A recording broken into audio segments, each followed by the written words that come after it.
ఈరోజు నేను ఉండవల్లి వెళ్ళాను.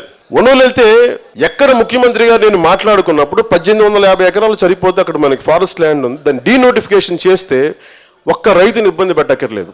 రోమ్ నగరం ఒక్క రోజులో నిర్మితం కాలేదు, కొన్ని దశాబ్దాలు పట్టింది, కొన్ని శతాబ్దాలు పట్టింది. హైదరాబాద్ 70-80 సంవత్సరాలు పట్టింది.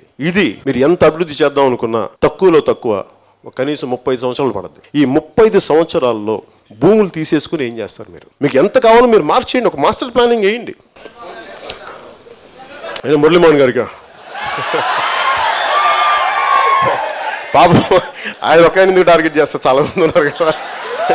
అంటే నాకు ఇది అలాగే, ఇది ఇండివిజువల్గా ఒక్కరిని అంటాం కాదు, కానీ నా ఆలోచన ఏంటంటే ఎప్పుడో 1969-71లో స్టీల్ ప్లాంట్ కోసం 26,000 ఎకరాలు తీసుకున్నారు. 26,000 ఎకరాలు తీసుకుంటే దాన్ని డెవలప్ చేసింది 12,000 అది 14,000, ఇంకా 10,000 పైన ఇంకా ఖాళీగా ఉంది. ఆ భూమి ఇచ్చిన రైతులు ఈ రోజుకి అన్నం వాళ్ళకి ఎట్లా ఉంటుందంటే వాళ్ళ పొలాలు అక్కడ ఉన్నాయి, పర్మిషన్ వెళ్ళాలంటే ఎవరు అక్కడ వాచ్మెన్ ఉంటారు, సెక్యూరిటీ ఉంటుంది, సెంట్రల్ సిఎస్ఎఫ్ ఉంటుంది. ఇక్కడికి వాళ్ళకి ఈ రోజుకి తిండిలేదు. గుళ్ళ ప్రసాదాలు తిని బతికే కుటుంబాలు ఉన్నాయి ఇంకా పొలాలు ఇచ్చి రైతులు.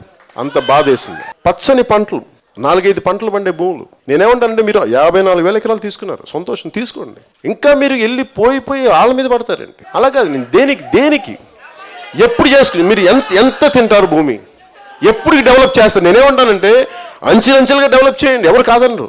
అభివృద్ధి జరుగుతున్నప్పుడు నా భూమిలో నాకు 10 లక్షలు కాదు, ₹1 కోటి 10 కోట్లు వస్తే నేను సంతోషంగా ఇస్తాను. నాకు అభివృద్ధి కావాలనుకుంటా. కానీ అభివృద్ధి లేకుండా నేను ముందు భూములు తీసేసుకుంటా.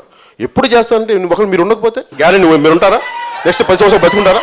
నెక్స్ట్ 10 సంవత్సరాలు మనం కలకాలం బతుకుంటామా మనుషులు? అలా మీరు భూములు తీసుకొని ప్రభుత్వాల దగ్గరికి పెడితే రైతులు అందరు గొప్ప రైతులా 100 ఎకరాలు ఉన్నాయా ఎవరికన్నా? ఎకరం, సెంటు, 10 సెంట్లు, 4 సెంటు భూములు. వీళ్ళు ఎక్కడ బతుకుతారు? వీళ్ళు ఎక్కడ పారిపోతారు? రైతు కూలీలు ఎక్కడ పారిపోతారు? నేను నాకు మట్టితో సావాసం చేసిన నాకు తెలుసు. మట్టిలోంచి కస్తూరి బయటకు తీయాలంటే ఎంత కష్టమో నాకు తెలుసు.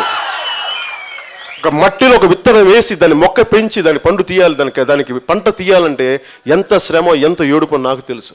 కానీ నా బాధ ఏంటంటే, అదే మీకోసం మాట్లాడుతున్నాను. అది ఎందుకు బాధ అనిపించిందంటే, మట్టిలోంచి కస్తూరి పరిమళం బయటికి తీసే రైతుని మనం కాపాడకపోతే మరి దేనికి బతుకుంటాం?